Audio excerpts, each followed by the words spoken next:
called you. Hey, how's it going? What's going on? How's it going? Hanging in there. I'm gonna give me a cardboard cutout three-piece suit.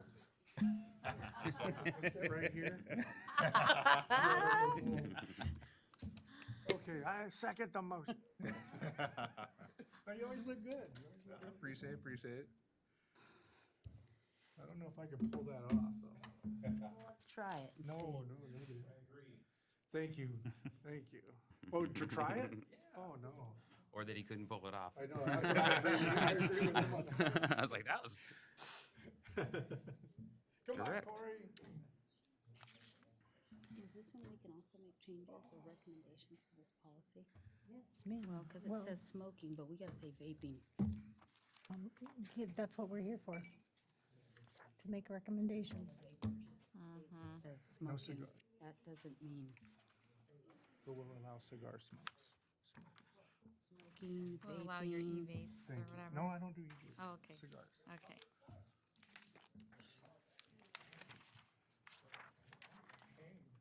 As long as they're, Ah, thank you.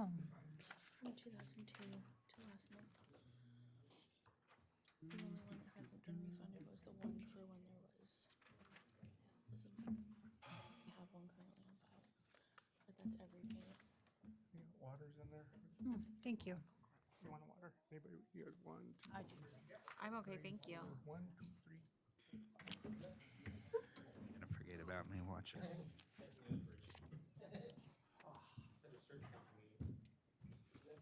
Did you put a Coors Light in there? Well, I'm ready when you are. Okay. All right. If everybody can please silence or mute your electronic devices. We're going to go ahead and call this special work session of the Town of Parker Common Council to order. Amy, for roll call, please. Mayor Hartless, absent.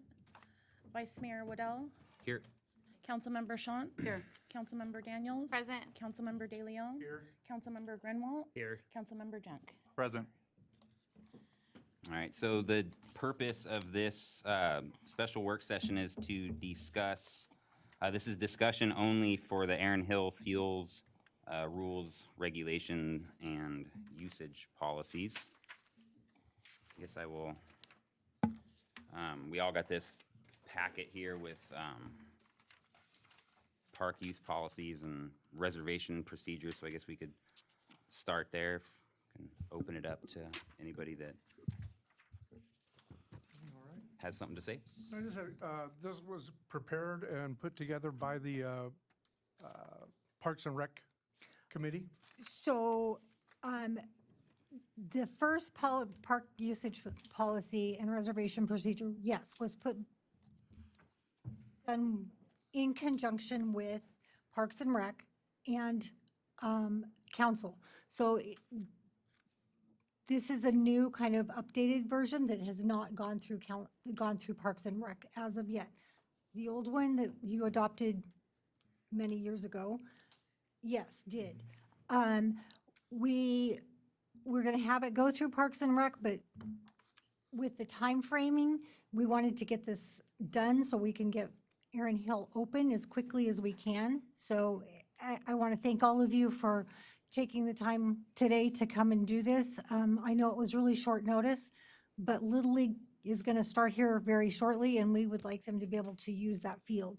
But to be able to use the field, we had to have some kind of rules and regulations for it, different than what was previously there, obviously with the new field there. And so there are some things that we need to put into place for the warranty to stay intact, and that's a big thing. So with that, we thought we should do the whole thing again as well.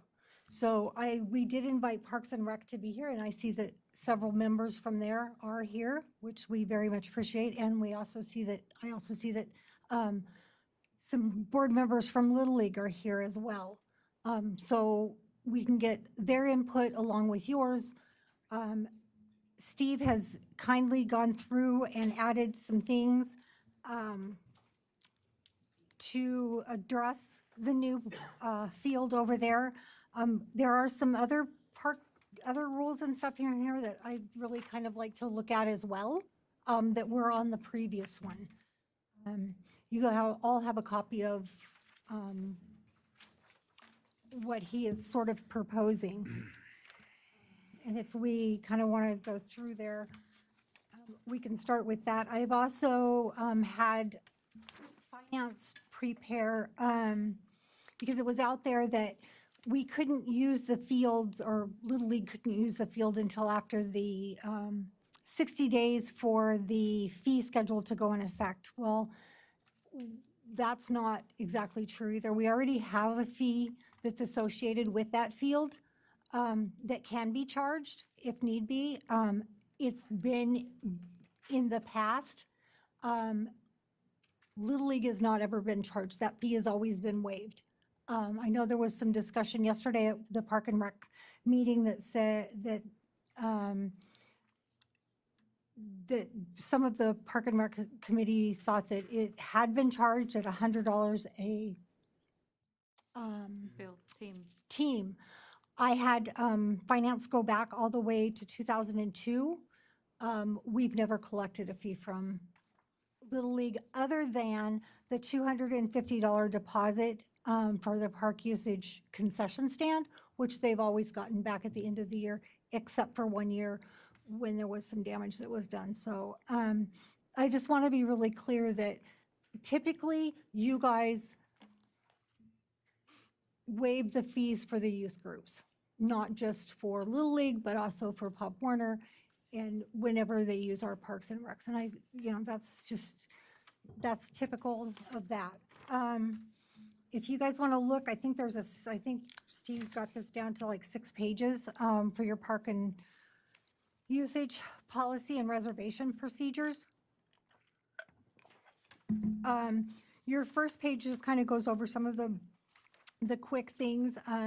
The park hours from 10 p.m. I'm sorry, let me start that again. Your park usage hours from daylight to 10 p.m.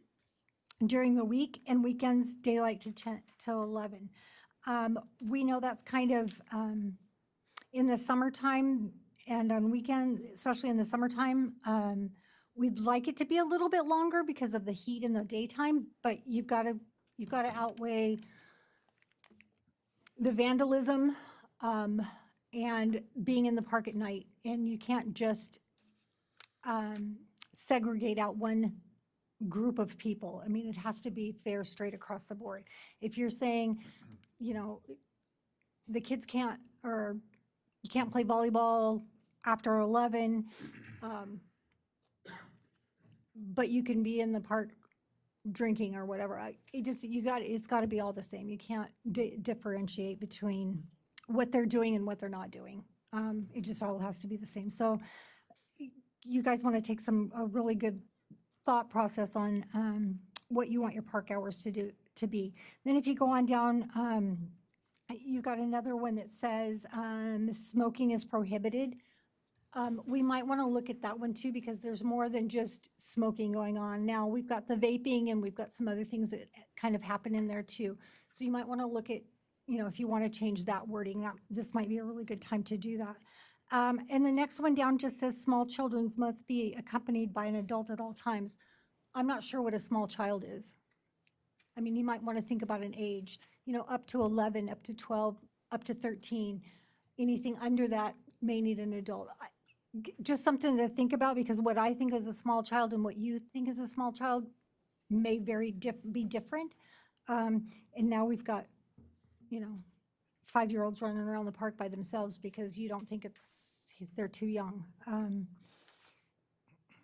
You don't want these rules and regulations to be too strict, but you don't want them too wide open either for interpretation. So you've got to kind of hit a happy medium, and that's where we hope you guys, Parks and Rec, and whoever else in the community would like to kind of join in with that. With that, I'm going to kind of turn it over to Steve and let you go through there, because I think the park amenities are probably where we want to start the most. Yes, so thank you, Nora. And that's page 3. Just to go back, this policy was here when I arrived in 2013. so I'm not sure when it was originally put together and actually published. We've since obviously modified it. The last major modification came in 2020, I believe. Going back to the park hours, that's in following town code. Yes. So that's why that is that way, as that follows town code. To Nora's point on the rules and stuff, this information is posted at each of the parks at not really entrance areas, but areas in which most people typically gather. So it's posted at the parks as well. So what I did in regards to Aaron Hill Field specifically is add information specifically from the manufacturer regarding items that should be considered and included in any sort of use of the field. And that's on page 3. And I did some, it's hard to see, I apologize, but the changes are in green and they blend in with the dark type. So these are changes on here that you can't see very well. So if you see on page 3, did modify some items at City Park because the fields are used for more than just youth baseball. So obviously they're used for adult slow pitch softball, and same goes for the softball field, which is field number 2 is designated the softball field, and field 4 is because of the base paths and the mound distances is all for major or senior high school type of baseball. So I made some modifications there, and then I added essentially from where it says the following Aaron Hill Field rules are specifically designed to ensure the warranty and optimum performance of the artificial field turf are maintained. All that information is straight from the manufacturer, and so that's what I included there. And then the only other changes are down there on page 4. And at the end of the policy in which we had the fee schedule. So these have yet to be determined. Obviously, deposits for the Little League use of Aaron Hill Field, that's something that, we are going to have a discussion, I believe, on the next agenda, if I'm not mistaken. As far as what the fee's going to be, I don't know if there is going to be a fee or not. Also, I added fee for the scoreboard controller. So the scoreboard controller is used by the Little League to control the scoreboard. It has been damaged over the years. We actually have had to replace it. We're going to try to keep the old controller as a backup. So I feel it's necessary to have accountability for the use of that controller, because if it comes back damaged, the town of Parker eats that cost. So the new controller was $1,000, and so we just bought a new one for this season. And then outside of that, yes, the fee schedule is going to be included, or is included in the fee schedule for all of the town fees. So we removed it from this document, as you see in the back there. So those are the changes that I added or made to the document. Has the Parks and Rec Committee had a chance to look at the one that had existed prior to the changes, or is this kind of all fresh? They haven't recently. The Park and Rec Committee did do the revision to the last one. So they are aware of, well, I wouldn't say all the committee either. Obviously, the committee has changed over the years. The last update in 2020. So obviously, people have changed that are on the committee that are no longer on the committee. Some are still there. So perhaps some of them have seen it, but has everybody seen it? Probably not, no. Steve, what's the warranty on that field right now as we stand? if it's anything that deals with the product that's there. I'd have to pull up the warranty exactly. It's fairly lengthy. I don't have it with me, but we could certainly provide it. Were we still waiting for things for that to become active, or is it good to go? So when the project was completed, yes. So we were waiting for the manufacturer's, the installer's final approval, essentially, that we had to go through. So, and that was waiting for them to come out, and I did a complete job walk on the final for the project. And so, yeah, that took some time. I don't have control over what that contractor does and how he does his schedule. So it was requested, and it took over a month for him to come out and just do the final walkthrough with me. On top of that, the actual warranty was another month delay, at least, after that, to get the actual warranty. On top of that, there were some other items that come with the purchase of the field. For instance, some signage that talks about some of these prohibited items that are going to be posted around the field. Those are included in the purchase price of the field. I'm still waiting for those. So it's not easy to sent plenty of emails requesting information, requesting how soon I'm going to get the information and things like that, or how soon they're going to come out here. And they did the best they could with obviously getting stuff to us in a timely manner.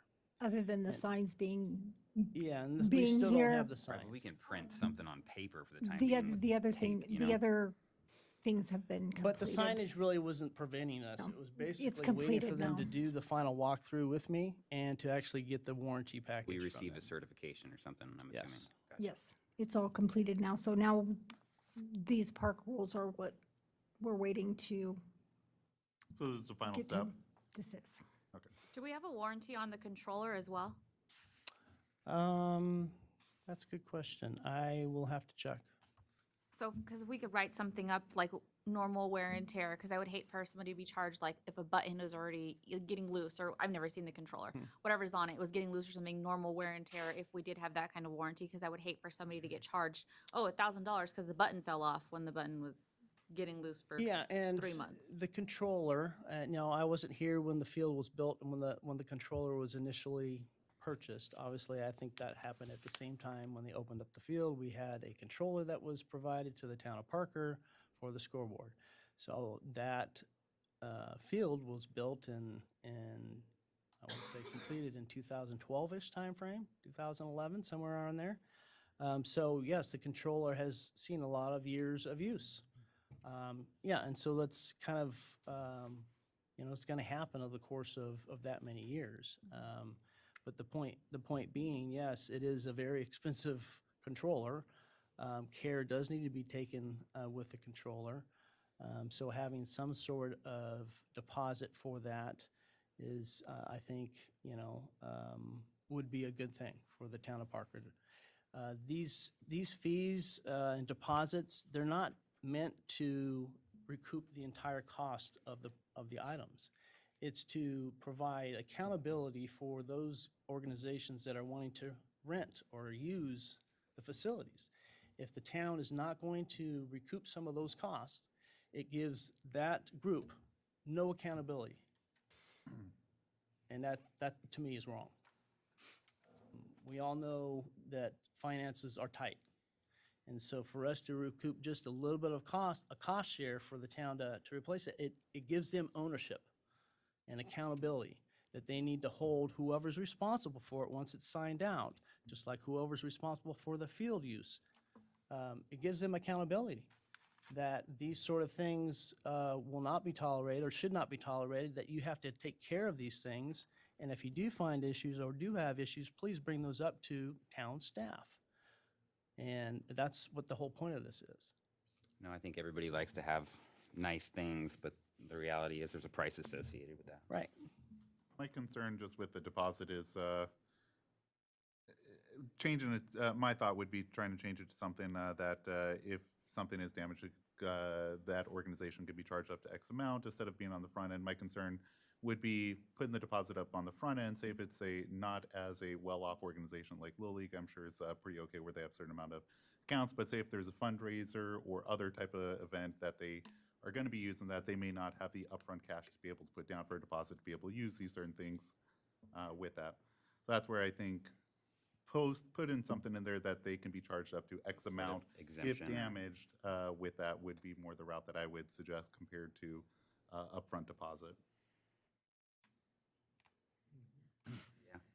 I have a few questions.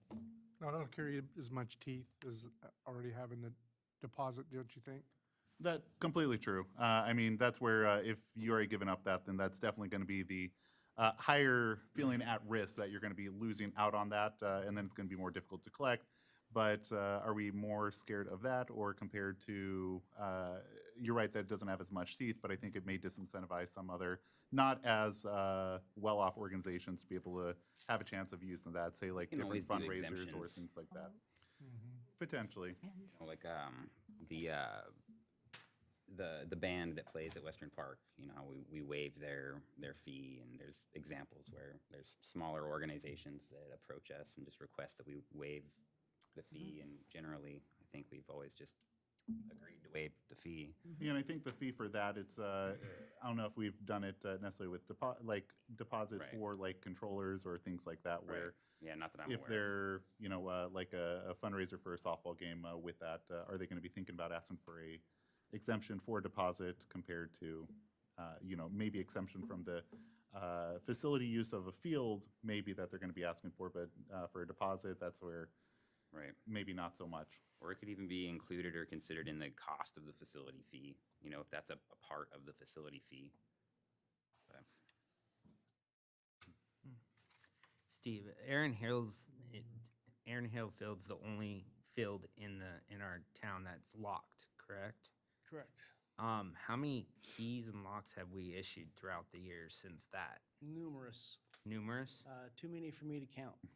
So those keys are basically. So, under Cody Ayers, who was the previous Little League person that my point of contact, it seemed to actually get a lot better. Previous to that, it was almost an annual occurrence when keys were issued for the field. So not only were the HASP, the HASP is a dual acting HASP in which it'll allow their lock on it and it has our lock on it. So when I first was introduced to this, the locks they had their own lock and we had our own lock, which worked out well because they were responsible for their own lock. So we went away from that. Not sure why, but at some point we went away from that. And they started to use just one lock, and it was the town lock. So, yeah, over the years, it's happened a number of times. Because I know when I've requested facilities at the high school, they require a $150 deposit for the keys. And any key they initialize, they charge that $150. Yeah, so each time that keys were lost, we would, or locks were lost, we've had both in the HASP too. So we've replaced all of those items, and in those times, we haven't asked for any sort of recouping of the funds to replace those items. Certainly, that's something that is a part of this, and that's where I have some of the heartache and some of the issues is just counting on the Little League doing the right thing. And I realize we're not in charge of their organization; they're their own organization has to enforce kind of with amongst their coaches and however they control the league. But in those cases, yes. You know, we've had to purchase and replace things, absolutely. Like I said, I haven't kept track of how many keys and how many HASPs have been lost over the years. It's happened a number of times. I know at the school too, like when you do rent something, if you're a 501c or you're doing a fundraiser, they won't even issue a key, but they'll have somebody go and lock it for you and, or unlock it for you and then lock it when you're done as Yeah. well. Yeah. Hopefully before you're out of there. I have a few questions. So on the page 3, it says that Western Park Aaron Hill Field is set up for Little League baseball, softball, and it looks like in green you put practice and games. But then on page 5, second to the last paragraph, it says the Aaron Hill Field shall be reserved for baseball game and tournament play only. So there's probably going to be some areas in which there's multiple changes are going to be needed. Okay. So, So we can add in practices Yes. on there? yes. Okay. And then on page 4, and this is more just like a question, I'm not even knowledgeable in how Little League does this, but about the third paragraph up, the very end says, reserving blocking out entire months for use will not be permitted. This will allow other patrons to reserve and use the park. Doesn't Little League usually reserve it for months? So like if, So this is a combination, not only is this for the baseball fields, but for the parks as well. okay, So that particular paragraph is in regards to the park, okay, not the ball fields. We know that when Little League does have reserve the field, yes, they give us the schedule and it's blocked out for that entire time. perfect.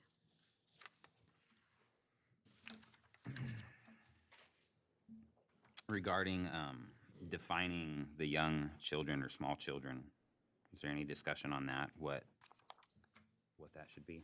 I personally think that leave it somewhat ambiguous and kind of send it back to Parks and Rec Committee to let them discuss that. I don't think we need to get in the weeds of that right now and kind of let them have that discussion on that, personally. Was that going to be defined in the rules and regulations that we're going to put on this next agenda? Whatever we kind of, and I say we, kind of come up with today, Your guys' input matters. because their So I would input, does totally matter, is what's entertain- going to be on the agenda for Tuesday night. And I know I sound like a broken record here, but I really want to put something together for you guys to be able to have on that agenda Tuesday night. And this is the reason we did this so quickly, so that that field can get opened and they can start using it. They are getting ready to start here, I think in just a couple of weeks, doing practices and tryouts and all of that. And once tryouts happen and practices get started, they use every field in town that they can get their little hands on, and sometimes the middle of the park. So Right, there's I some would hate for urgency. this beautiful field to be just sitting there locked behind a gate because we're trying to decide what a small child is.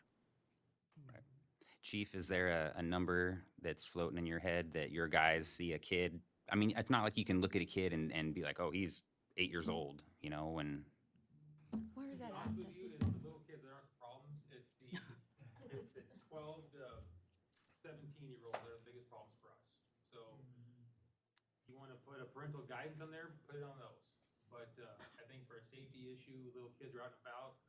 I would say most definitely anybody under the age of, I don't know, probably 9 or 10, 8 to 10 range. You may know that age range, have an adult with them, just for safety and them running the streets and that kind of stuff. But yeah, if we're looking to curtail vandalism, they're not really the problem.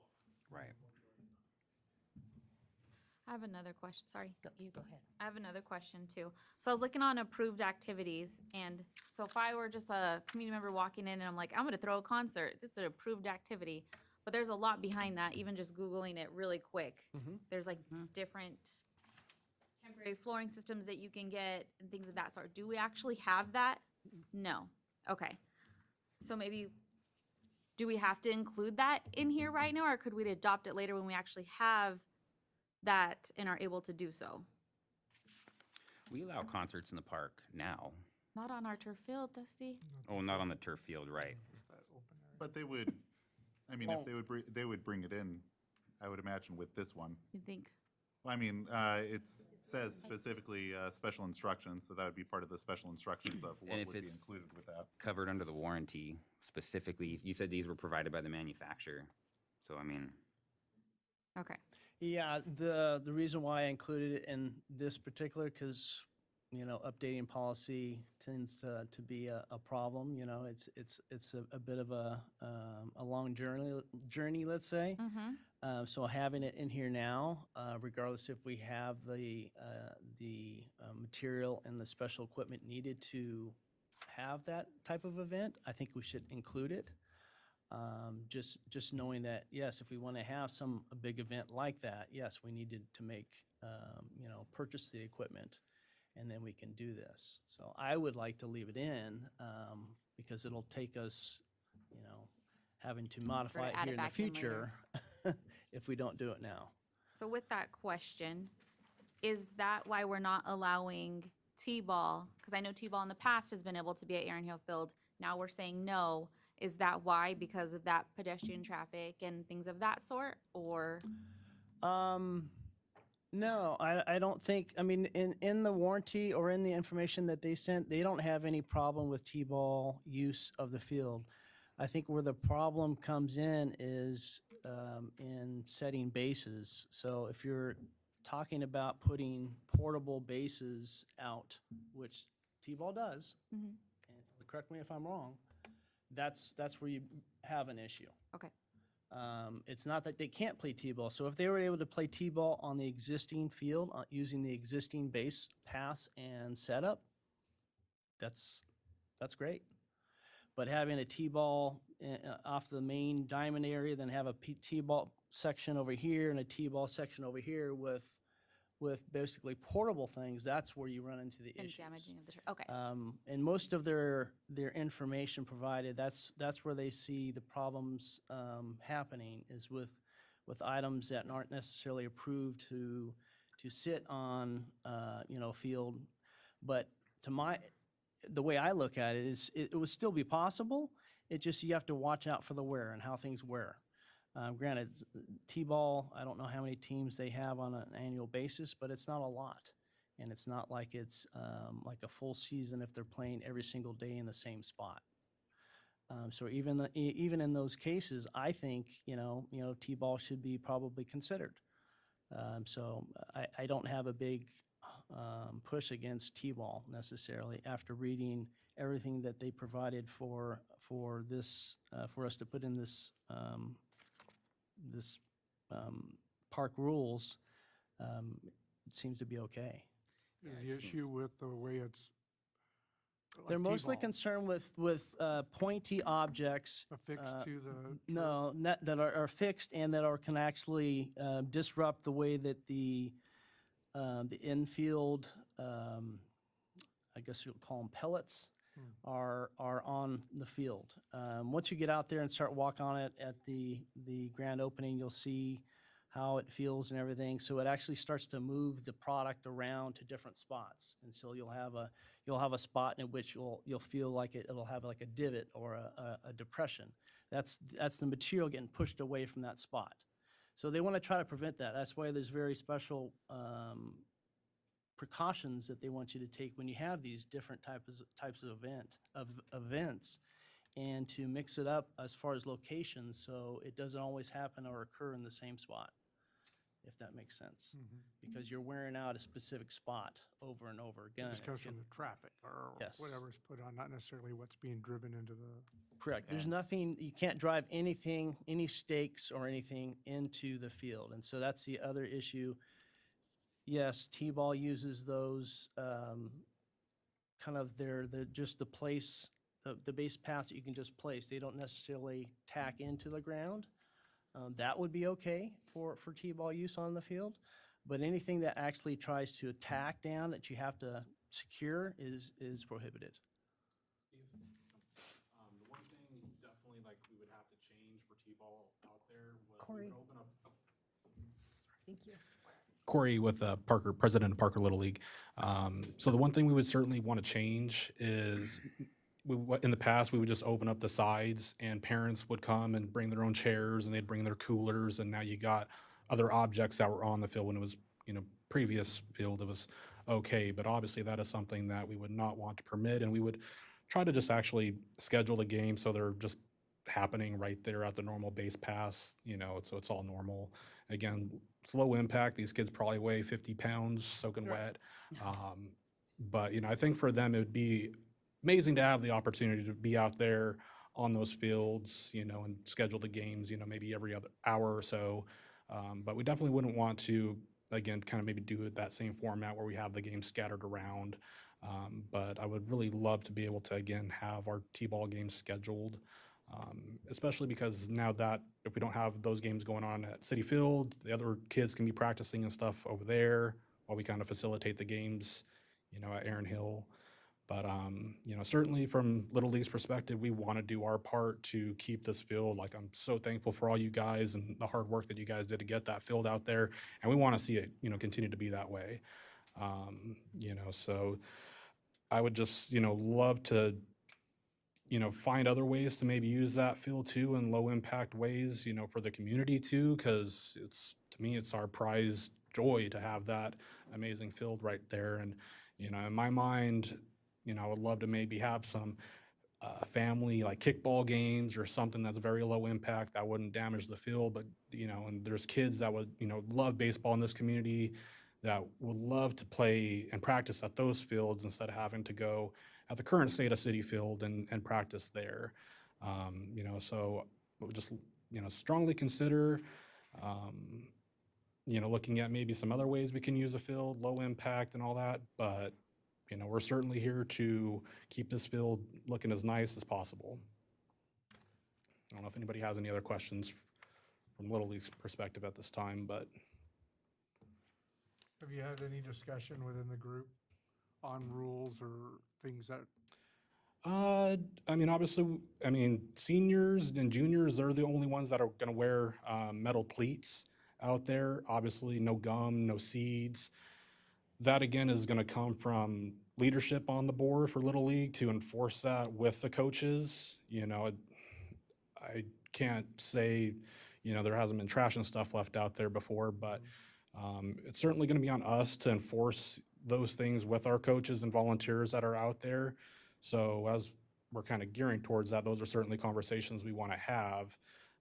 Usually there's a board member or two out there during the games to help enforce these things, but oftentimes we do have games in multiple locations. So not all the time, but, we certainly, again, kind of saw the basic rules of what usually playing on turf is like. We're even considering maybe purchasing some mats, because obviously if you're at home plate, constantly digging into the turf, in the batter's boxes, those areas can maybe get a little worn out faster than other areas. So we were considering maybe getting, some mats that we can lay out there. That was kind of a suggestion that we had. Trying to think what else.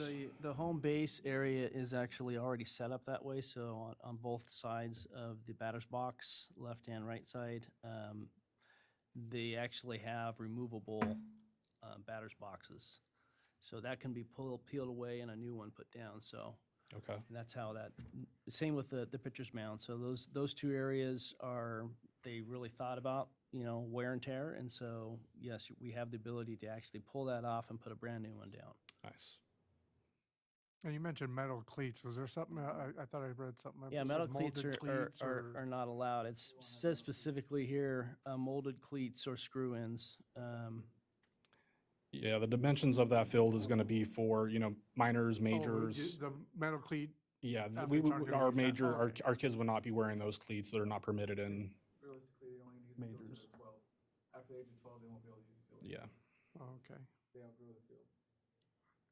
So, Are you guys gonna have like a set with coaches for like minors and majors, practice schedules so that each team has the availability of that field, or how's that gonna work? That's what we're discussing, kind of leading up to this season, not knowing the availability of the field right now has kind of prohibited us from kind of putting a schedule like that together at the moment, but obviously we know that's probably gonna be the prime spot everybody wants to practice. That's gonna definitely be on us to formulate some sort of practice schedule, once we get the season going for the minors and majors kids, because T-ball is probably not really gonna practice, they're just gonna show up on game days. Next year could look a little bit different, obviously, but I think, again, going into this year, once we kind of know if the field is going to be available, we can coordinate with all the coaches and work out, maybe a rotation between City Field, Aaron Hill, Western Park area, the school, wherever we have availability. I got it. Okay. When I read this agreement, it looks like truly it's just in regards to Little League. But I think maybe instead of Little League, we should say maybe youth sport organizations, because we may have another organization other than Little League that would like to use the field. So I think it feels like you're getting an exclusive. So I think we need to talk about that. I also feel like when I read reservation procedure, if I want to rent Aaron Hill Field, Town of Parker residents, I really rent Aaron Hill Field if I want to take my granddaughter. It feels like I can't. So are we at some point going to allow, if I want or anyone else wants to rent the field, is that an option?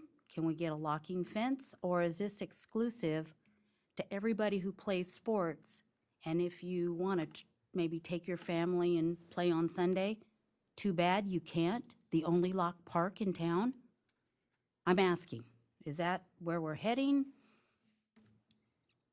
That's a great point. I appreciate you bringing that up because, again, I know we have some dedicated parents in this room that would love to just be able to take their children out to the park and practice on a field that they're going to be playing on, especially in other tournaments out of our area. A lot of fields are kind of like this, and when you're actually playing the game, there's a big difference between playing on turf versus playing on dirt. But again, I would love to see some sort of way that, again, our families do have maybe the opportunity to work with the town to use it. I don't know about, I'll leave that up to you guys as far as like open hours to the public. But, I would just hate to see that field only being used for the 3 or 4 months out of the year that Little League's, using it. Right. And it's just that one sentence too that Well, you're but talking about. no, but on page 5, it says basically Aaron Hill Field shall be reserved for baseball game and tournament play only. And that's where I kind of sit in So the I'm like, gray hey, wait area. a minute, if I have, Yeah. And I sit in the kind of gray area when it comes to that because I start thinking about, let's say, for instance, like the PHS high school football field. They don't even practice on that football field. It's only used for football games. If you go to Kingman or you go to Lake Havasu to their turf fields, they're locked. They're for game use only or for practices for the actual teams. So then we get into like, are we just going to open up the turf field for Pop Warner to go practice on it? Because that's a lot of wear and tear that's different than baseball wear and tear. So I kind of sit in the gray area when it comes to that. But you'd have, like, if I wanted to reserve that, I'd have to call over here, maybe Steve will give me the code. I give you a $250 deposit, whatever it is, whatever we decide. And if, I wear metal cleats, I get to pay a price. I mean, it just feels like, again, this is a park that's locked. So unless you're involved or you're going to play a game or in a tournament, you can't use it. And again, if you have a kid who maybe wants to play and really get that experience, we have a field that you can look at, but you can't touch. Corey, what's the season like? What month to what month? We want to actually get started with T-ball next week if we can get the coaches, but it would typically start February. The regular season ends in June. However, if we are able to host tournament games, it could kind of push it to almost July, but it would be about from February to June that the season would run. I have a question. Does that mean you have exclusive rights and no one else can use the field from February to June, even though on days maybe you're not playing? That's the way the reservation schedule system works. 5 days a week at the field during the season. Yeah, during the season, I mean, we're expecting usage pretty much every Okay. day. But I'm if just there trying to happens get to an not idea. be a day that there's something scheduled, I mean, if there is a special event that comes up, I know Mr. Beavers on Parks and Rec too is talking about having like a softball tournament to honor, his father-in-law. I mean, if there's something special going on, I would certainly be willing to work with any other organization that would be requesting to use it, but Okay, thank you. I just didn't know. yeah. And Mayor, or Vice Mayor, we had a question out in Go ahead. Bruce, Yes, yep, please. on the microphone.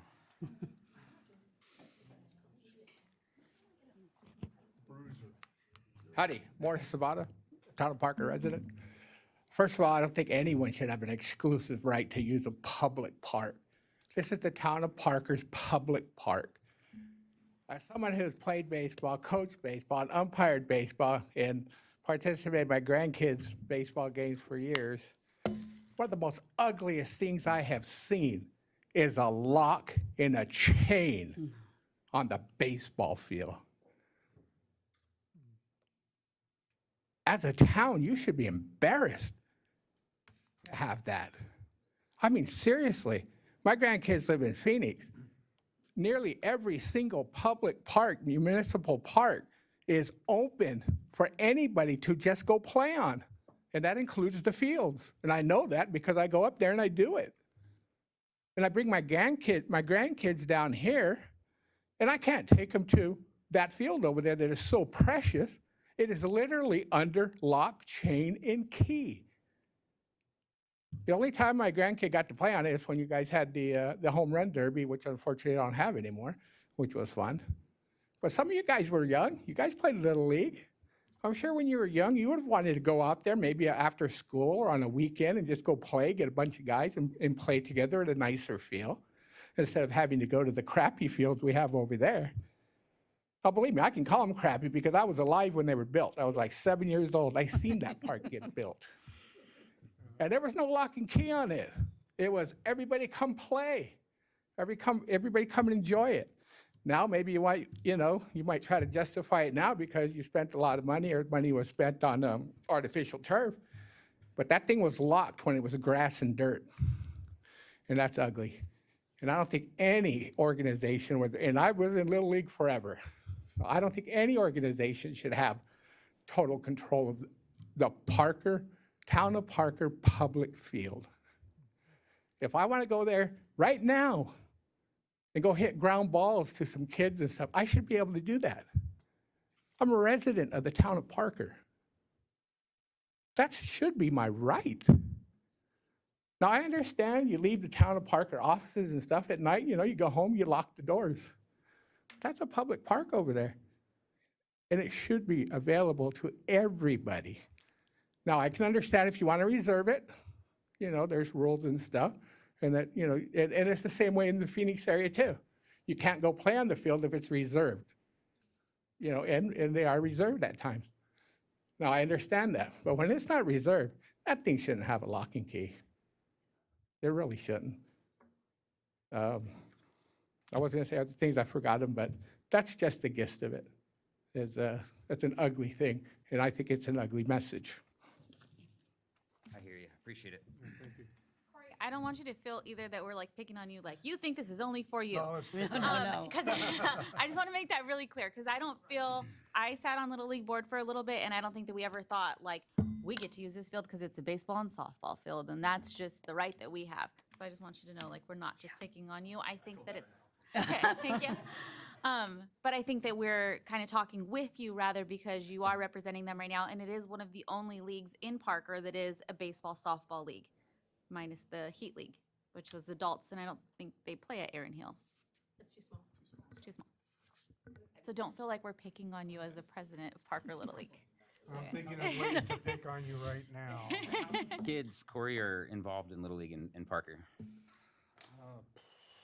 Remember, yeah, it can range, but 300 to 400 kids between T-ball and if we get seniors and juniors going, which unfortunately, we have seen a decline with participants with that. I think there's a couple factors.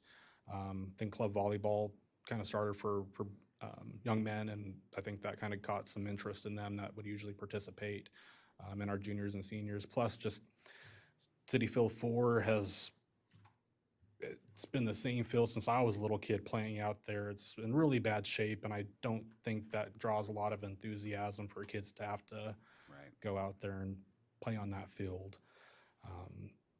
But Yeah, I can't discount the fact that, 400 local kids get serviced with something that, is so great, and it's 4 months out of the year, so we're looking at a majority of the year that isn't, used by you guys. And realistically, the only thing we're talking about is the verbiage on these sentences. Like if we were to replace where it says Western Park, Aaron Hill Field is set up for Little League baseball and softball practice games only.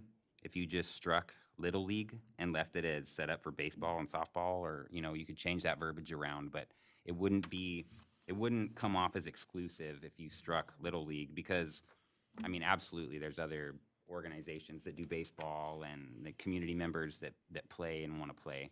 And I know in terms of practice, even back when Bruiser was my coach as a kid, you have to go down and play at, Veterans Field or whatever to practice and deal with the molehills and gopher holes and stuff. And so, it's been that way for 25 years. I'm not saying that that's right, but the usage of it, and that's also where the reservation policy comes in. So if you were playing games 5 days a week there, and then on top of that practicing, that's pretty exclusive. But if you were to see, they would be making reservations kind of in bulk, right? yeah, normally our minors and majors play on, like, majors games will be Monday, Wednesday, Friday. Minors will be Tuesday, Thursday. So pretty much all week long. Plus, I like the idea of playing games on Saturday mornings too, especially when it starts to get warmer. Getting those games kind of done early on a Saturday morning is Right. kind of nice. So it could be 6 days a week that we're actually out there for games. And we're not just saying that you guys are the only ones that are allowed to reserve, but I'm sure, like, just like you said, Daniel Beavers was talking about maybe throwing a tournament and just like working like, oh, well, we'll take a bye that week for T-ball or minors and they can have their tournament, but working together as a community rather than working against one another. And we actually have this Competing reserved for for it, 5 months, so have your memorial tournament some other time. Well, there Yeah. was a perception, honestly, a perception that only baseball under the major, or under the Little League program, that only baseball were permitted at that field. And that was like that for, I think, a decade since the field was built. So the agreement with Arizona Diamondbacks Foundation actually specifically pointed that out. So until Cody Ayers, when he was with the league, he actually reached out to Arizona Diamondbacks, and they then said, no, you can use the field for softball as well as whatever else you want to use the field for. So the very specifics of the agreement with Arizona Diamondbacks, I think, dictated everything in this policy regarding that field. I didn't lock that field. That field was locked the day I started working here.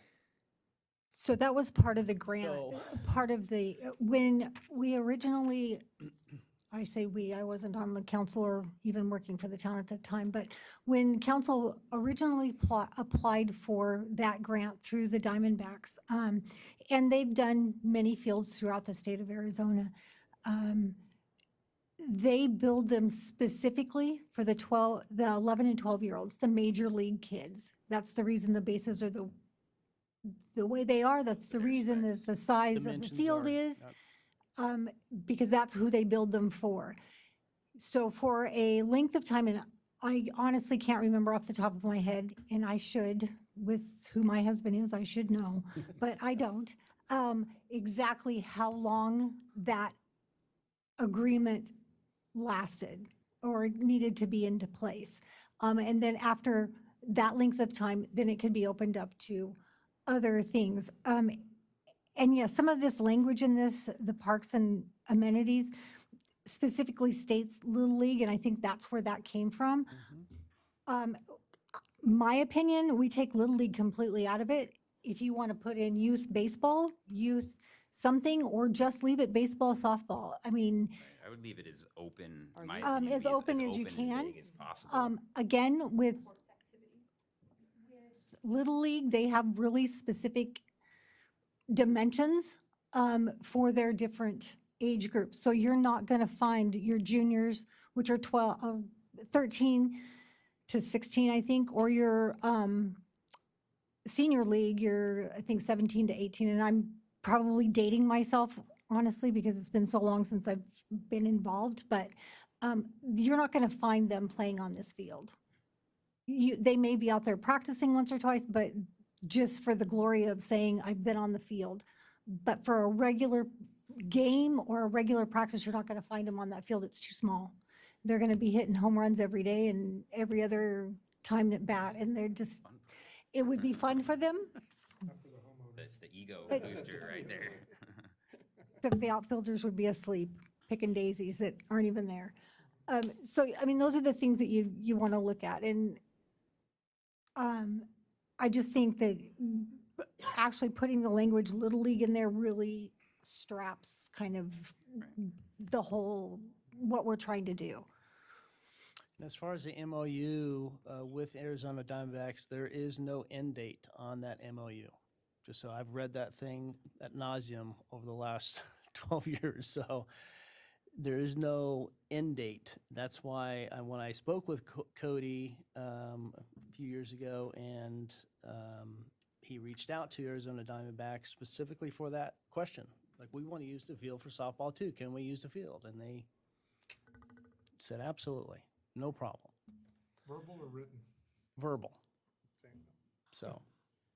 I wonder Aaron if Hill's not even a Diamondback anymore.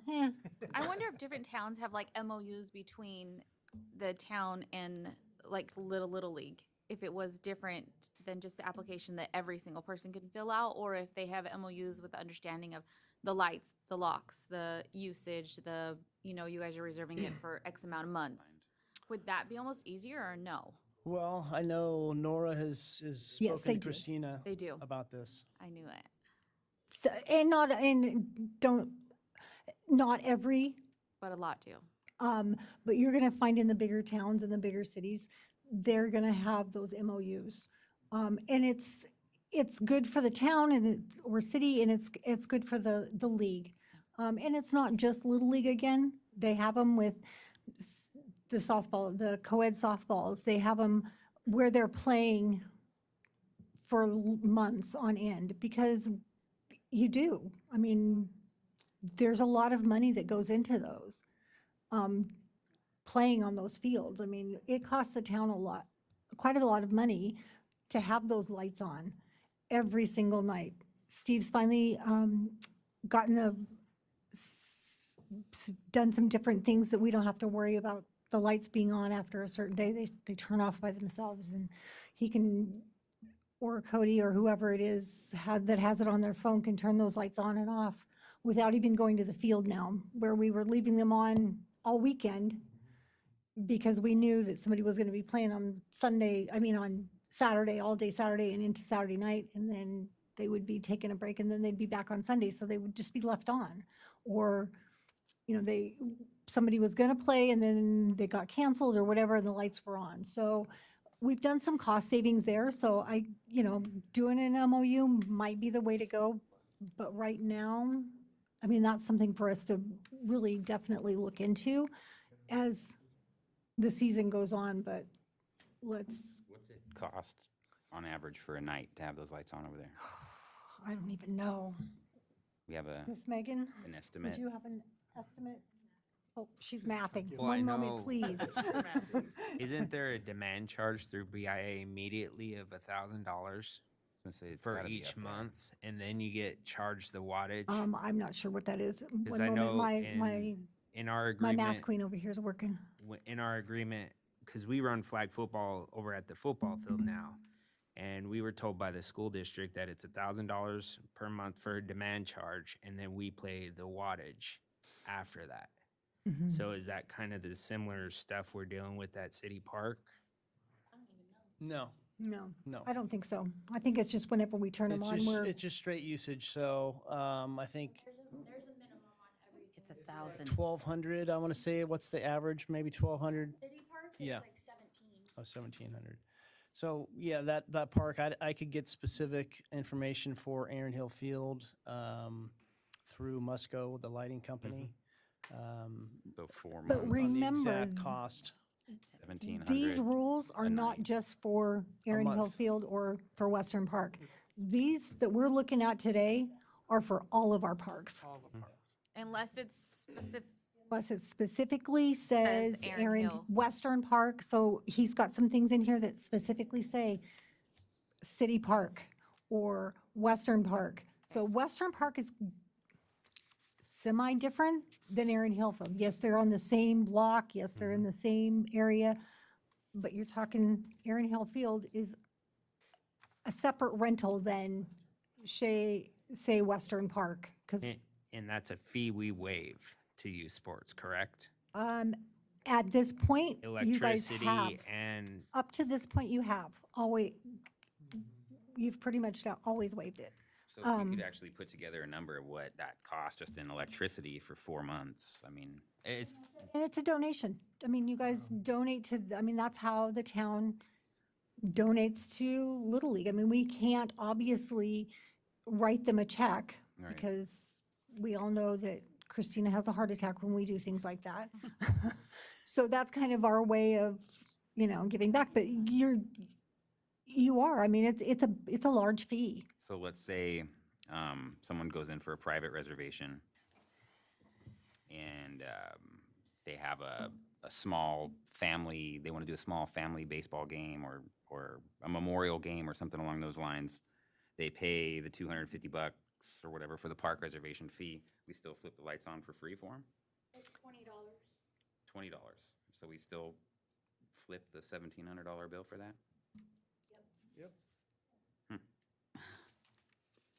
That's worth, Is 17 Taking- for each use or for the year? For a or night? Prorated or The something? month. 1,700 was for the entire month. Oh, and just the that's month. Oh, okay. specifically over at City Park, Mhm. Okay. not Erin Hill Field.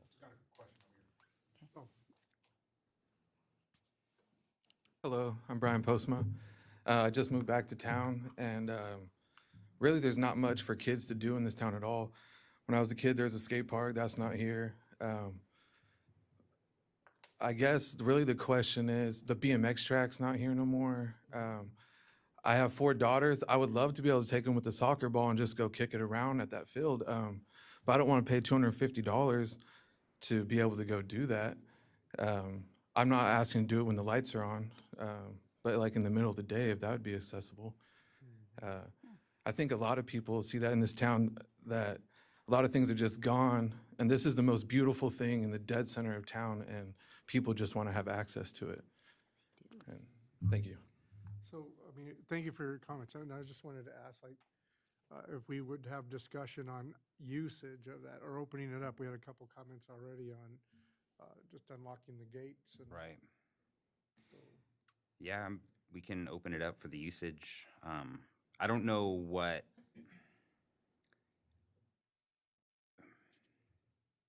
I don't know where everybody stands in regards to fees. I mean, we would love it to be free.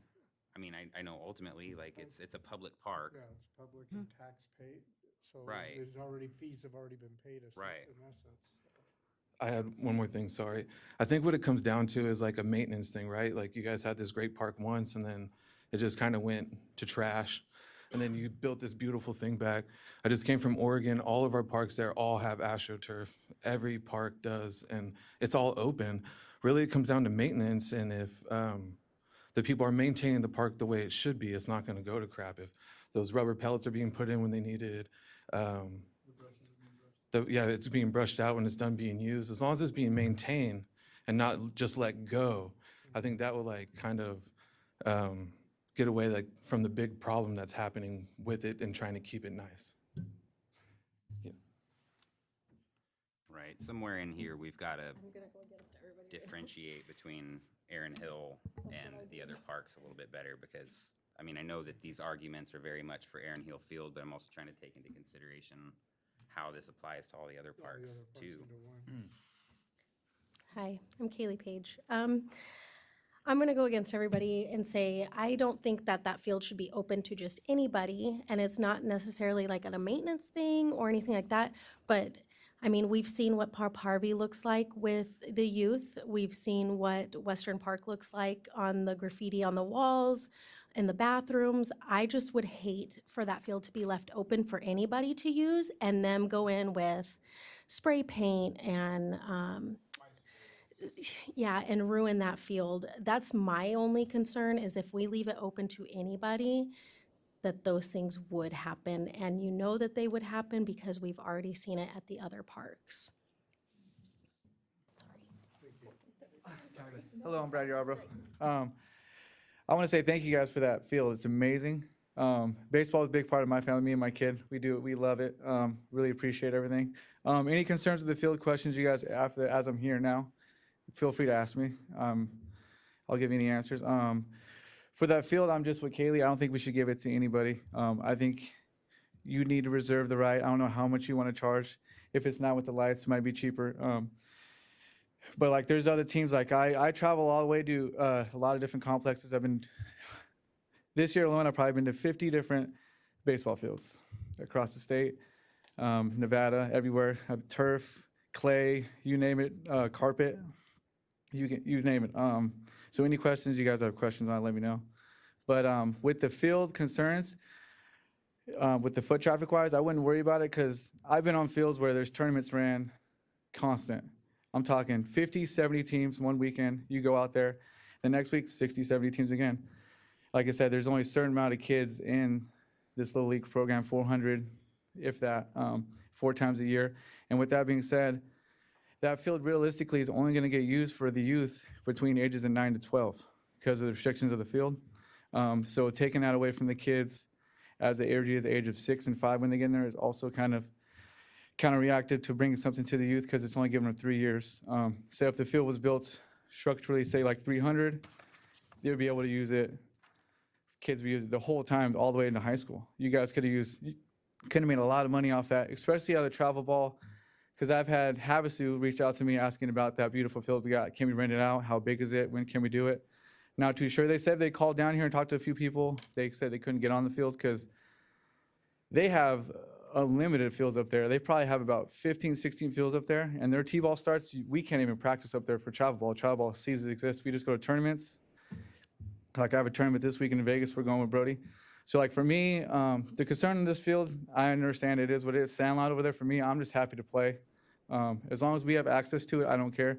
The only thing I have suggestions for maintenance is maybe water the dirt and rake it a little more. But other than that, I really don't care. I'm just glad I can play, honestly. And then with the baseball field, just any questions with the turf, how do you maintain it? What is to improve, what you guys need to lock, say the lock is the case. It's easy fix for me. I feel like you put a combination lock on it. You can change a combination lock in 5 minutes from 10 minutes ago. I think keys are outdated. Probably get rid of them. You can do a thumbprint. You know, technology is growing so much. So yeah, but any other questions or concerns with fields? Wall, I mean, he knows. I tell Wall all the time, reach out to me, whatever you guys want. I'm not on any board. I'm just here as a citizen. We have an opening on Parks and Rec Board, Mr. Yarbrough. Too late. I'm not trying to. I'm here for the community. I really want to help the community, though. I'm here for you guys. I don't want no recognition for anything. I keep to myself. I care. I care for my family. So, and Parker is my family. I consider everybody family here. So. What do those fields look like, the ones that you're talking about, where there's a lot of usage back and forth? Well, like say the field in Vegas that we played on is called Field of Dreams. The turf usage got so bad where they actually had to cut sections off whole. They just take a quarter out and then replace the quarter. But they've been having those fields for say 12, 15 years, and that's talking, like I was just at a tournament 3 months ago, 108 teams. That's one weekend, you know, and they use it at 12. So for our usage, I honestly don't think we're going to be really replacing any turf on that field, especially if we're only using 12-year-olds, 9 to 12-year-olds, max age. We're talking about like opening it up, usage for. Oh yeah, open up. public and all that kind of. Yeah, even the usage with that, the foot traffic alone, even with the small town, we're not a big community. It's still, I think if, like Posa said, if you've seen, I'm sure Steve's seen how they do the brushing, the pellets. If they're able to maintain, I don't know what you got salary to maintain, what Steve has working with, because I know he only has so many people working for him, and I'm a realist here, so, and that's why I don't sit here and complain about the baseball field, We because have you an can't. opening there too, Mr. Yes, Yarbrough. I understand, but you can't also expect 4 dudes to clean the whole town, or whatever the case may be, you know? Because when I was a kid over at that field, you know who sat at that field? Frank Venegas. You go to that field, any time of the day, Frank was there 27 years. And that field looked amazing while he was there. And there's just like little things that were done different then that are better, but things get outdated, you know? So, yeah, anything else, you let me know. Brad, on those facilities that you're talking about, now, are they open to the public for usage with the public, or is this like tournaments? Like teams pay a fee, leagues pay Yes. a fee to use these? What I was trying to say with Kaylee is that a lot of fields that we go to play with turf, there's fees to go in. Even when you go into these fields that we play on with turf fields, it's usually a $10 fee. So like, even Are when you they go play in these private organizations, or are they like private a organizations, yeah, municipality? those are private organizations. There's a couple publics that are, and I've seen them where they are gated off, but every time I walk up, they're not locked, but there's gates there. So I can't say that they're locked 24/7. But every time I walk up, there's gates there with chains on it. And those are public parts as well. But, I'd pay $10 to go play soccer, not too. but yeah, and based on, and it realistically, and the youth is a problem, like Bailey says, any age from, and honestly, it's 10 to 17, 18 now, even to 20, because 20-year-olds are hanging out with 13-year-olds now. And it's kind of sad, and it's almost impossible to maintain. The best way to do is just to lock it up and put cameras up, and hopefully, you know, we just catch them over, and parents do their job, which we all know that, but we all just need to work together on the whole maintaining the field. Myself, as a coach, because I'm just a coach in the league, I'm going to tell all the coaches and everybody, you know, when I see kids, there's not going to be any gum or seeds on that field. If they want to eat gum, because we play games at town and over there, you can eat gums and seeds when we play in town field. When you're in here field, you're on a nice field, be lucky to play it. You don't get to choose seeds, I'm sorry, you know. So it's give or take there. But yeah, that's the main thing is definitely the seeds and gum is like major on the turf fields. Like no matter where you go, you can't chew seeds or gum, so don't feel bad about that. And then, but yeah, any other questions later on, or even with that field, Steve, or whoever, you let me know. I've been on that field. I don't think anybody besides, unless you lived on 100 homes, spent more time on that field than me. So right now when I leave, I'm gonna go meet like 7 kids over there right now. So I gotta go actually right now. So thank you guys. Any other questions, reach out. Thank you guys. Appreciate it. Thank you. Well, I know personally, I don't see the issue, like why it's closed. I mean, Nora, is there anything that we need to wrap up in this that you need to add to it before it's presented on the agenda next meeting? Or, I mean, Are we Do you mean you don't see why presenting it's? it or turning it over to Parks and Rec for them I, for review, right? I mean, my, Take another month. we're with this trying to get is- it done. there right now, because Yeah. the whole point of this is to get it finalized before. Yeah, I just want to make sure that we have Start. input from Parks and Rec and that they're involved in I- as much as There's possible. I mean, I know three, they're four here. of them right there, yeah. Yeah. Completely agree with that. But I think with this, it should go next to Park and Rec, but I think that we need to finish this first to get the Aaron Hill finalization as much as possible, but then send it back to have those further questions about Right. opening up and other All right. things with that. So I Yeah. think that's a further question, but Right. right now, in my opinion, we need to get this done as much as possible. This, to me, looks like a pretty good blueprint with a couple changes that we Strike the Little with League that. verbiage out of there and. We at least want to be able to approve enough on Tuesday that the Little League can have opening day on April 5th. And then you guys could take this back, review it as a committee, and say ABC is, you know, we request revisions on. I mean, we can these always hold a areas, but- special meeting for Parks and Rec. If you want us to, we can always just, I can reach out to everybody and just let them know, hey, we're gonna have a meeting, blah, blah, blah, and get it posted if you guys want us to step up and get this done sooner, because our meeting for the month of February was just yesterday. I don't think we really. Me, would- I don't think, I don't think that's going to be necessary. I think Okay. that we should, in my opinion, with that, able to go forward with that on Tuesday, get that finalized on Tuesday so that we can do that, and then you guys can further take that and make changes from that point going forward, and we could always have that revisions afterwards. Now, I know I came in late. Was there anything talked about the 60-day thing? Because I know it's been like a thing, like fees are posted and it has to be 60 days notice. Are we, So we kind of, just to Yeah, we recap, talked about that briefly. right before I came here, huh? I'm sorry. just to recap. So right now, what we're trying to work on is just the parks amenities and the rules and regulations. The fee schedule, we will do at a whole different thing. So the fees are where we were, the 60-day portion, that's kind of out of it right now. There are fees that are, excuse me, there's fees that could be charged right now for the park. Again, typically, we have not charged Little League or youth groups for those fees. I did go back and look had Megan go back through into 2002. And there has been no fees charged to youth organizations other than the $250 deposit.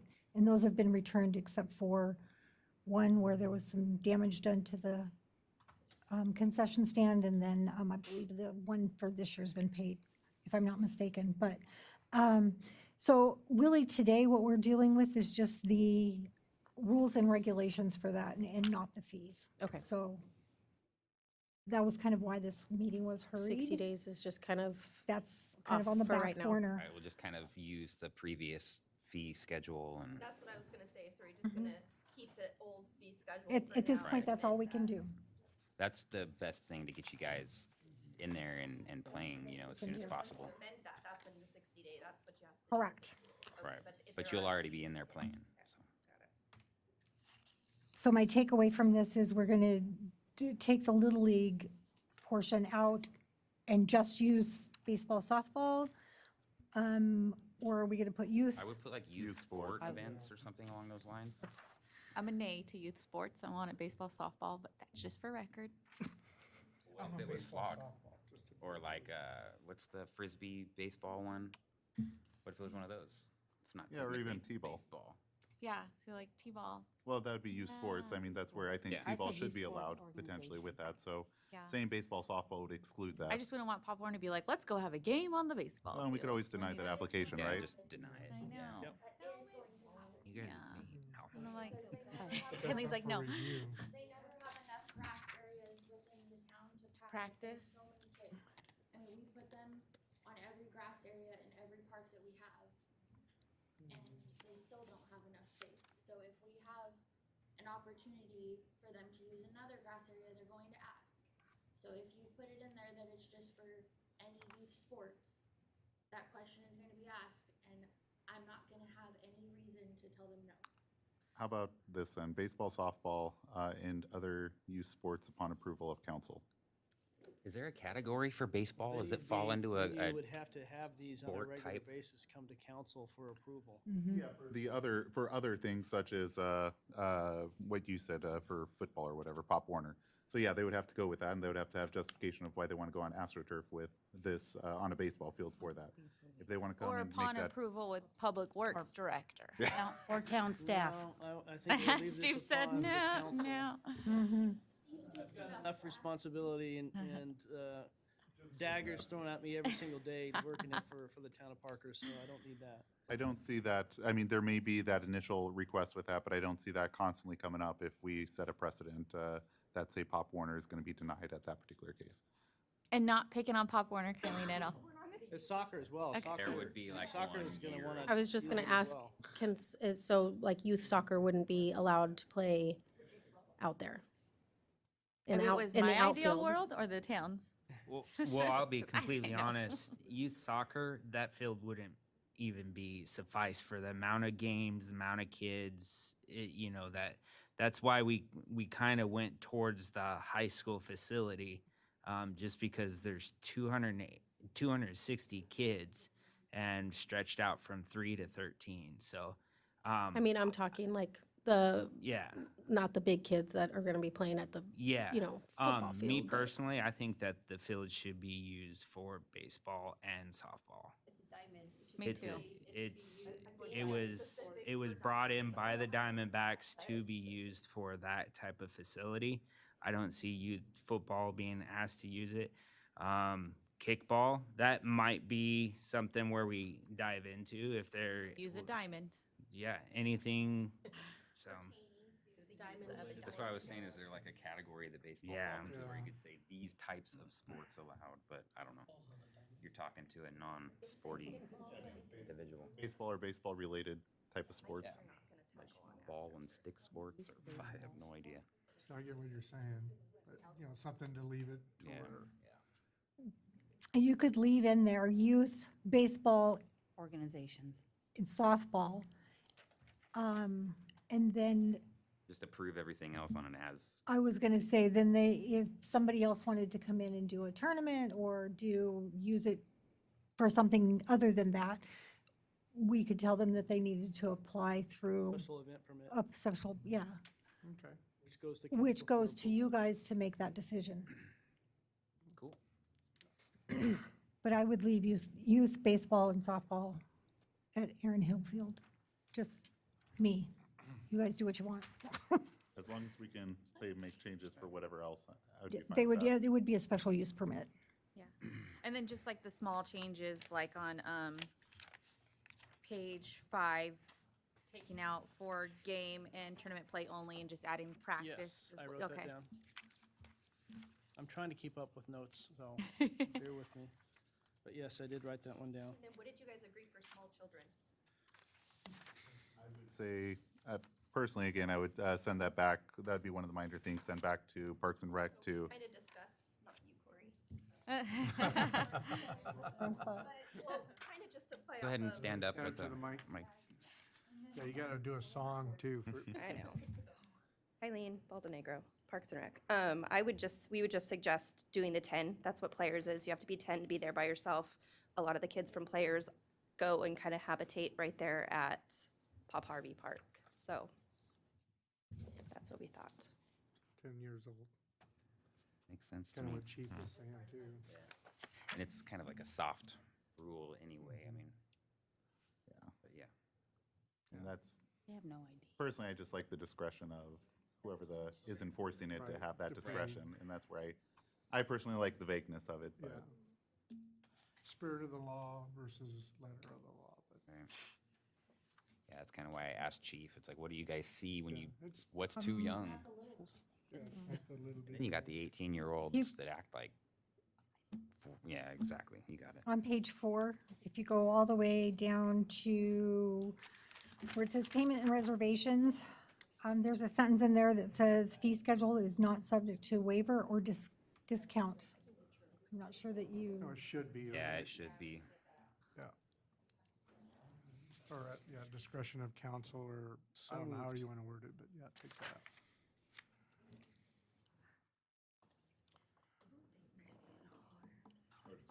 And Yeah. fee schedule is not subject to waiver. Yeah. Gone. kind of what I'm looking at here, and on page 5, And then on page, sorry, Nora. On page 4, we were gonna change that applications of the 501c3 for reserving and blocking out for the entire month. That doesn't need to be in there either, right? Or it does? Because like Little League would reserve for 4 months in advance.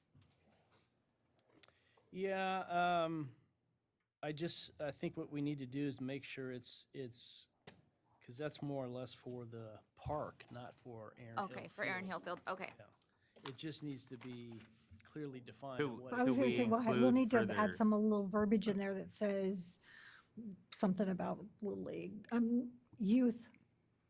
Could we include in that, because your youth schedule, Yes, that's what I'm saying. Yeah, We yeah. should do a youth, put something in there excluding the youth activities or whatever, because you don't want to just specifically say again, Little League, nor do you want to say Pop Warner or any, Right, and the reason why that was But we don't included is want- because we had that vendor, Right. what I recall, a few years ago, that actually blocked out the entire thing for, it was months. 3 months, I And- think, for a swap meet. It was a big cluster, but anyway, Yeah. that's the reason why we put that in, so that we could prevent that from happening in the future. But yeah, it just needs to be clearly defined on what we're really talking about there. Youth activities. Yeah, and if we're gonna leave in the subject to waiver or discount part, that should be defined as to how that's done, or just strike it entirely. I think we should just strike it. So I would strike that entirely, and Yeah, then 'cause then those you're would opening come up to, and then that A would whole come nother before you. paragraph.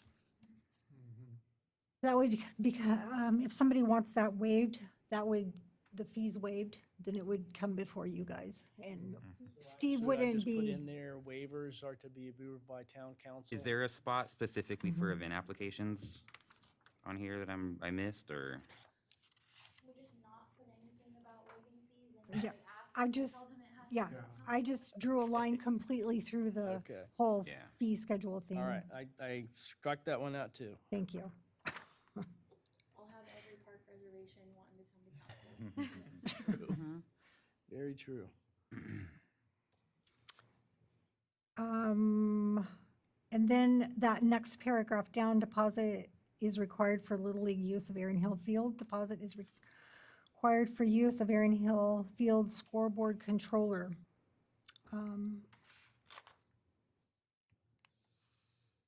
Again, we're defining Little League there. Do we want, use organization? Do we want to? Yes. Or do we do that when we work on the MOU? Like, how do you? Right. Steve, how long did that controller last? A good 10 years. And that's what I'm saying. Do we even want to put that in there? Yes, we've always had the deposit on the concession stand. Is this new one fragile? A little bit fragile, or is it just as sturdy as the old one? I mean. It's, No, you're it's- fine. it looks the same, so I can't answer that. You don't know if it has a warranty? I mean. I'm sure it has a warranty, I just don't know what that warranty is. I mean, it's brand new, so I imagine it probably has, like a year warranty. Yeah, I mean, we already have a deposit for the field. I mean, can't that just be encompassed in the deposit for that, in a sense? Including like equipment. That's how I read it. Anything can be combined as long as Right, it's like you get the clearly remote defined and control. what don't get the remote we're taking a deposit for. It doesn't matter to me either way, if you want to have the scoreboard controller or not, be a deposit. So, I would have asked Brad if he's ever had to pay a deposit for a scoreboard controller, since he goes to so many games. Like he said, if it's not damaged, you get it back. So if you charge them $100 for the season, whatever, for the season, or $10 for whatever, I mean, Per game or just take the money and hold it until the season's over. Yeah, it should just be included with whatever their field is, field deposit is. But for those people, there needs to be a different fee for those people. If we want to reserve it later on after. After you get healed. Because we're not a little league, we're just grandparents. And maybe want to have a little family games. Does that make Gotcha. sense what I'm saying? Double for you. So what does that look like on Public Works side? Like when somebody rents the field, someone has to go over there and turn stuff on? no, well, yeah, I mean, it just depends on what time of day they want to use the field. So if you open it up to just general use, say you keep it locked, but you open it up for general use in which Tammy can pay her $20 and go use the field. We could then schedule it, if it's an evening time, that's easy enough to do for the lights. What becomes the issue is, not an issue, but on the Public Works staff is actually looking at that field the next day on who used that field yesterday. Making sure everything on that Like the field. accountability side of it. Exactly. Checking to see, all right, is there any damage to the field? That's where this whole Erin Hill Field turf is coming into play, but we're out there every day regardless, Monday through Thursday. So we're looking at, everything anyway, so we should be checking that regardless. But it's something that the staff obviously needs to pay particular attention, especially if the leagues are putting deposits down or people are using the field and it's open for that type of use. It becomes more of a high priority task for staff to do on a daily basis to check the field. I don't anticipate any sort of, from those patrons, it's the 99% of the people in this town want to use the facilities and are good people. It's the 1%ers that ruin it for everybody else. And I say this because, yes, every single week we have vandalism here in town. Every single week. And Public Works staff is having to address it every single week. Now, I don't bring up every single time it happens to Miss Nora, but when it happens and it's a big situation, I bring it up. But it's every single week this happens. And yes, I trust in the fact that if you put deposits down for things and you hold people accountable, they're going to do the right thing. But for general use, it's a different scenario. They're not putting a big deposit down. They're just going out there and using it. And I'm okay with that. I don't make those policy decisions. That's what this town council does. I just go by what you guys decide to do, and your decision I will follow. So I'm fine with opening it up. It has no pressure on me. Yes, we have to still do the maintenance and maintain things the best that we possibly can. So the lights are automated and, It's all set up through the remote control, so either on my PC or staff has access through the app to turn on and off. What about the at- controller? At a moment's notice. The controller is Physically something hand that that is over to strictly somebody. used for the leagues because they're playing games. Now, if we're to allow the rental of the controller, that's where it brings up these other situations in which, yeah, it is And that's only costly. specifically Right. for the scoreboard. Yeah, it's just for the scoreboard, yes. See, I could see making that available to the leagues only, because private people in camps and stuff can use score flipper cards and things to keep score, you know? Yeah, and if people for general use, if she wants to go over there and use it, they're not typically taking score and keeping score on the scoreboard. They just want to use the Fun, field. I mean, I would like to see it. I mean, it would be, it would be neat. Like, how do I spell I get it. Fireworks and everything else. So they just want to use the field, and, it just becomes something that my staff has to be more in tune with to ensure that the field is being kept. And I was just and kinda trying to they notify gauge what me the if there's workload anything that comes up that's, that they're not sure of. They do a really good job of let me know, and so I go look at things all the time throughout the day. In situations at the parks, streets, it doesn't matter, but, they do bring up those things that they're not sure. Well, look at this, but with vandalism, unfortunately, at the parks is a very bad thing in this town. I've never experienced it anywhere else in my life, but here. But it is horrible.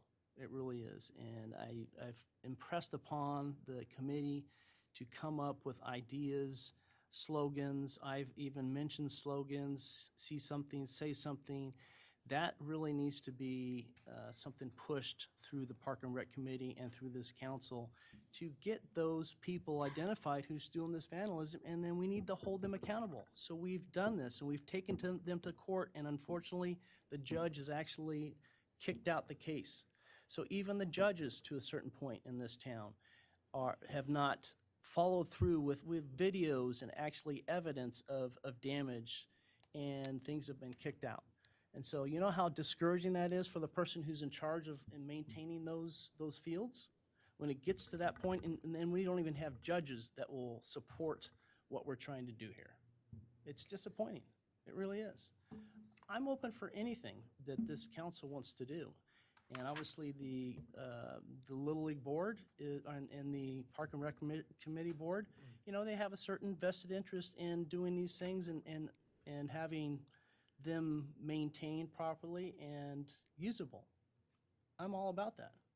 We have to have basically the support of town council. We have to have funding, taking care of this field. Yes, this next budget, there's going to be an item on there so we can maintain it. That didn't come in the purchase price, so expect to have a budget item of $70,000 in my planned, CIP for a piece of equipment so we can maintain it. But that field will last a good 20 years without having to be any sort of replacement done on it if we have the proper policies in place to maintain it and hold, these different groups accountable to a certain extent when they go to use them. I'm open to having all this stuff open to Mr. Savada's point.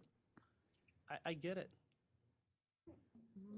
The day that field was built and installed, it's had locks on the gates. I didn't put those locks on.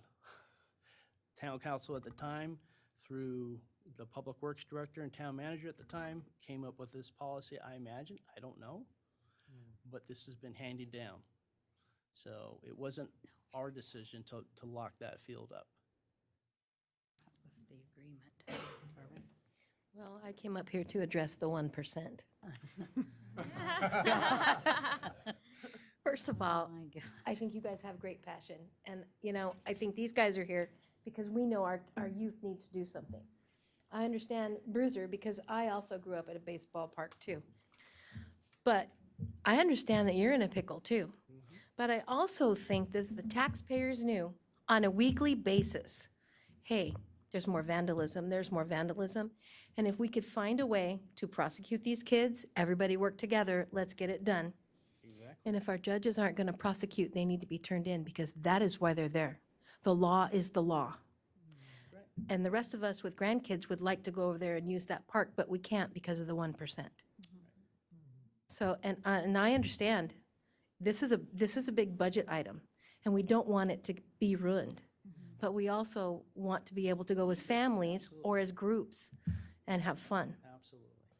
So We'll I get understand the people in there fees. using it. But I also don't think that, as a homeowner in town, I don't even know what the budget is for you guys to take care of the parks. I think that you would get a better buy-in, but you have to make us understand. And these things are not, they are public, but people don't come to meetings. So I think you're either gonna have to put it on Facebook, put more in the paper, do something so that the community will get revved up, buy into this, and I think then you might see some things change. As for the judge, you need to I think you need to turn him in. I agree with you regarding the PR thing. I think I've said that from day one. We've lacked in PR big time. We don't toot our own horn. We don't, I mean. highlight, you know, our being challenges. vandalized every week on an annual basis, Nora, how much are you guys paying? I mean, we need to know. lot. And we need to know what the insurance company pays, because that's gonna be the bottom dollar also that is gonna have to come back to the town, and you guys are gonna seek revenue for that. Right. Let's be honest. Yeah, that's a lot of And money. we do not collect property tax, we are sales tax. That's right. And people forget. Based. Right. Yeah, and these are all things that we could educate the community about through public messaging in a way that wasn't like, you know, designed to rub people the wrong way, but that garnered support in the sense that once you start seeing, it's like when you see the kid at school getting picked on all the time. The first time, you know, I might have giggled or something. The second time, hey, that's not cool. The third time, it's like, you know, is somebody going to stand up for this guy? And I really think that's how the community would react as a whole if they knew about the regularity of some of these occurrences and some of the challenges that you guys face. Because I mean, you can say it until you're blue in the face, but you're the boss. That's the job. Your job's always going to be hard, you know. But it's us saying it and the community saying it and receiving that information in a way that they can then change their behavior. Like if people knew there's locks on this because somebody did X, Y, Z, people are going to be like, well, damn that guy for doing X, Y, Z, you know, and hopefully that's the mentality that would kind of snowball into that 1% being a little bit less of vandals, I guess, but I don't know. But I definitely agree on the public messaging thing and getting good PR out when it's timely. And also sharing our challenges. People need to hear some of the challenges too. We're not somebody that's always patting ourselves on the back. You know, from the outside, it might appear that we're always just like, good job, which we do a good job, but we have challenges too.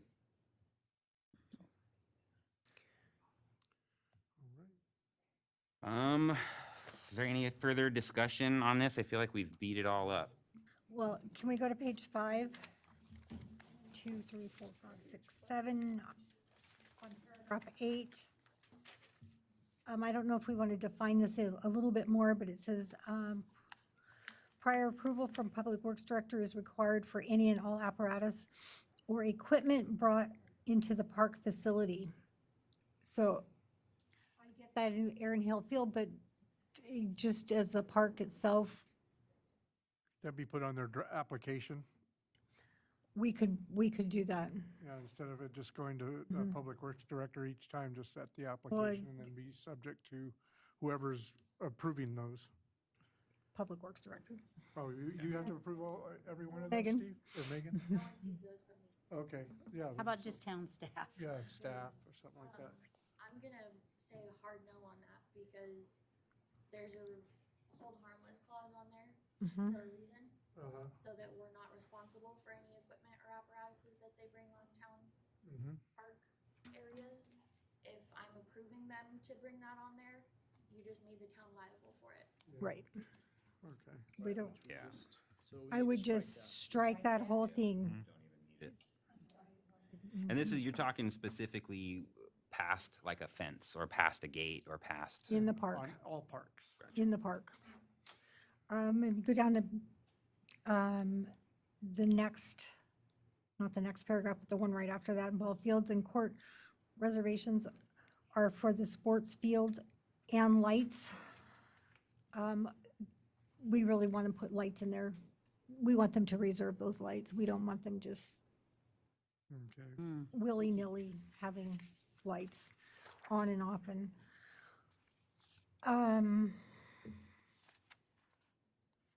So leave And that, then- so leave that the way it is. yeah, just put, correct. On page 6, if you go down to the town, third paragraph, Town of Parker reserves the rights to cancel a reservation or revoke permits at any time. If a reservation is canceled by top, the application fee will be refunded to the permit holder. Individuals, here's what we kind of want to insert there. Individuals that cancel must do at least 2 days or 2 top business days in advance to get their refund back. I don't want somebody coming in 20 minutes before they're supposed to have the field and ask for a refund, or wait till the day after and go, oh, we didn't use the field, so we want our refund, we want it, which then somebody else doesn't get to use that field. Yeah, I mean, I agree with that. I think that's fine. But those are also things I think, talking about Parks and Rec, should have those discussions with. Really, for me on Tuesday, I just want to do the bare minimum. I personally want to do the bare Well- minimum to get it across with that. And then allow Parks and Rec to make any of those other discussions changes from that standpoint, I missed this one. to have that further discussion.